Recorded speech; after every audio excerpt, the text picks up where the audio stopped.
Assalamualaikum warahmatullahi wabarakatuh. Baik, perkenalkan, saya Oki Nikmat Saputra, merupakan guru kelas di SDN 88 Sungai Mengkuang.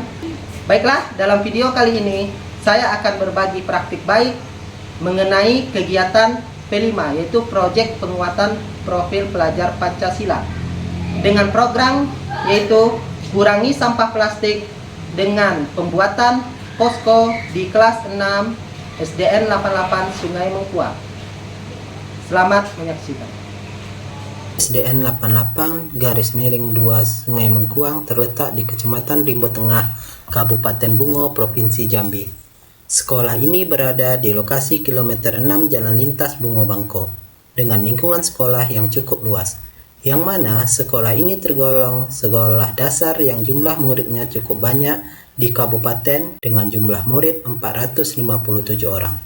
Dengan jumlah murid yang cukup banyak ini, sekolah kami menghasilkan sampah plastik yang lumayan banyak dari makanan yang berbungkus. Juga masih kurangnya kesadaran murid akan membuang sampah pada tempatnya. Dan masih ada murid yang tidak mengetahui dampak yang ditimbulkan dari sampah plastik tersebut. Dalam kurikulum Merdeka ada pembelajaran co-kurikuler yang dapat menumbuhkan profil pelajar Pancasila pada diri anak, sehingga pada diri anak tertanam dimensi-dimensi profil pelajar Pancasila. Maka untuk itu dihadirkanlah pembelajaran P5, proyek penguatan profil pelajar Pancasila. Sesuai kesepakatan kami, untuk tahun ini sekolah kami memilih tema gaya hidup berkelanjutan dengan tujuan nantinya dapat meningkatkan kesadaran peserta didik akan hidup berkelanjutan dan mendorong mereka menerapkan gaya hidup sehat dengan menjaga lingkungan sekolah dan sekitarnya dari sampah plastik. Kami kelas 6 menyepakati mengurangi sampah plastik dengan cara pembuatan posko. Pembuatan posko berarti pembuatan poster dan ekobrik. Praktik baik ini penting karena sebagai seorang pendidik, kita harus menanamkan sikap peduli terhadap lingkungan sedini mungkin, terutama di tingkat sekolah dasar ini, agar kelak peserta didik menjadi anak yang selalu menjaga kebersihan lingkungan dan kreatif dalam bertindak. Dengan begitu, semua peserta didik peduli akan sampah, sehingga nantinya tercipta lingkungan sekolah yang bersih dan sehat. Tantangan awal dalam menyusun praktik baik ini yaitu lebih ke faktor internal, yaitu sebagai seorang guru harus memahami tujuan yang hendak dicapai dari kegiatan ini, serta pengetahuan, sikap, dan keterampilan apa yang akan dimiliki oleh peserta didik nantinya. Kemudian, tantangan selanjutnya yaitu pada pelaksanaan P5 gaya hidup berkelanjutan, yakni awal-awal sulitnya meyakinkan anak akan membuang sampah pada tempatnya. Hal ini dikarenakan ada anak yang terbiasa membuang sampah bukan pada tempatnya, yaitu anak setelah membeli makanan yang berbungkus kemudian membuangnya di mana posisi ia selesai makan. Kemudian, masih kurangnya rasa percaya diri peserta didik dalam mengemukakan pendapat yang mana mereka takut salah terhadap apa yang disampaikan dan merasa akan ditertawakan oleh rekan sejawat, serta tidak percaya diri dengan hasil kerjanya. Kemudian, peserta didik belum mempunyai kemampuan awal mengenai pembuatan ekobrik menjadi bahan yang berguna. Pelaksanaan P5 dalam kurikulum Merdeka terdapat 4 alur, yaitu pengenalan, kontekstualisasi, aksi, dan refleksi.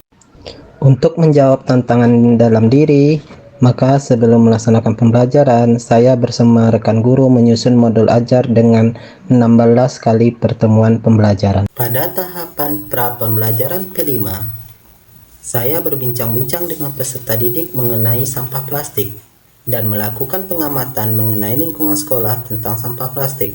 Hal ini dilakukan untuk menggali pengetahuan awal peserta didik mengenai sampah plastik dan apa dampak yang akan ditimbulkan jika sampah plastik ini berserakan dan menumpuk, dan apa tindakan yang akan dilakukan untuk mengurangi sampah plastik. Setelah berbincang-bincang, kemudian saya mengetahui pengetahuan awal peserta didik, yaitu sampah dapat merusak lingkungan sekolah menjadi kurang sehat dan tidak terlihat indah, dan sampah plastik sebaiknya dimanfaatkan untuk dijadikan barang yang berguna. Peserta didik juga pernah melihat karya-karya yang dibuat dari sampah plastik, salah satunya pakaian dari bungkus makanan yang digunakan orang dalam pameran atau pawai. Berdasarkan perbincangan tersebut, maka dari itu kegiatan P5 kami lanjut mengenai pengurangan sampah plastik dengan pembuatan posko. Pelaksanaan pembelajaran P5 dalam rancangan selama 16 kali pertemuan dengan kegiatan penjelasan materi dan praktek secara langsung. Waktu masing-masing pertemuan 4 jam pembelajaran, dimulai dari kegiatan pendahuluan, inti, dan akhir di setiap pertemuannya. Kegiatannya yaitu peserta didik memahami apa itu sampah, jenis-jenis sampah, dan peserta didik dapat membedakan contoh sampah berdasarkan jenisnya, dampak yang ditimbulkan dari sampah, kemudian manfaat sampah, dan jenis pengolahan sampah dengan memutarkan video pembelajaran. Kegiatan ini tidak hanya dilakukan di dalam kelas, tetapi juga di luar kelas. Salah satunya kegiatan membedakan jenis sampah, yaitu peserta didik berkeliling di lingkungan sekolah untuk mencari sampah dan mengelompokkan sampah yang ada di sekolah tersebut berdasarkan jenisnya, seperti sampah organik, anorganik, dan sampah berbahaya atau beracun. Setelah peserta didik mengelompokkan sampah dengan bantuan LKPD, peserta didik melaporkannya ke dalam kelas secara bergantian. Dan dalam kegiatan ini, semua kelompok terlibat aktif dalam memberi saran dan menyampaikan pendapat. Selanjutnya, peserta didik mengenal poster dan cara membuat poster bertemakan sampah. Setelah itu, peserta didik diminta untuk membuat poster dan mensosialisasikan poster tersebut ke teman-teman sekelas serta ke kelas-kelas lainnya, yang mana mereka dibagi untuk menyampaikan dengan kelas yang berbeda. Pada kegiatan penyampaian ini, anak-anak mulai dengan perkenalan diri, kemudian memperlihatkan posternya kepada peserta didik lainnya, dilanjutkan dengan paparan poster. Setelah itu, mereka meminta pendapat kepada pendengar mengenai poster yang dibuat, yaitu mengenai ilmu apa yang didapat dari paparan tersebut. 2 kali pertemuan selanjutnya, peserta didik diperkenalkan penggunaan sampah plastik untuk dijadikan ekobrik dan penjelasan mengenai ekobrik, mengidentifikasi tujuan dan manfaat dari ekobrik.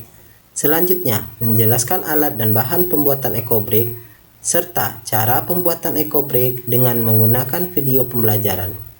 Pada tahap aksinya, sekitar 6 kali pertemuan, peserta didik mulai melakukan pembuatan ekobrik dengan menyediakan alat dan bahan yang diperlukan seperti gunting, sampah plastik, botol minuman kemasan. Peserta didik dibagi dalam beberapa kelompok, yaitu 6 kelompok.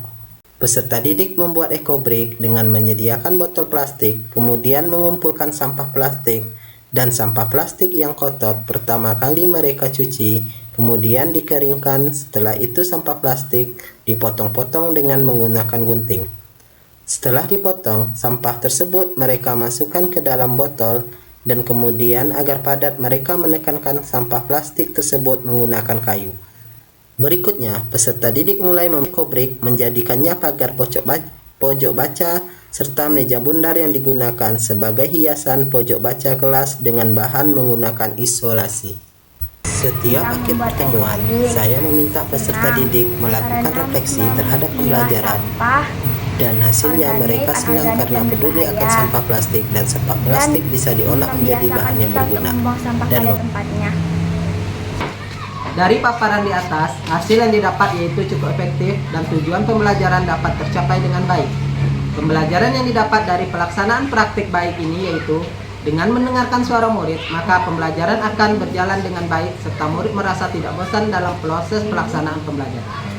Kemudian dapat menumbuhkan dimensi profil pelajar Pancasila pada diri peserta didik, yaitu beriman dan bertakwa kepada Tuhan Yang Maha Esa dan berakhlak mulia dengan mencintai lingkungan sekitar dan menjaga keindahannya, yaitu dengan tidak membuang sampah sembarangan. Selanjutnya, gotong royong, anak bekerja sama dalam pembuatan ekobrik. Mandiri dalam pembuatan poster dan mensosialisasikannya kepada rekan sejawat. Kreatif yaitu dalam pembuatan poster dengan memberikan tulisan yang menarik dan gambar serta perpaduan warna yang indah serta dalam pembuatan ekobrik. Bernalar kritis ketika peserta didik memahami pengetahuan mengenai sampah dan mengelompokkan jenis sampah berdasarkan jenisnya.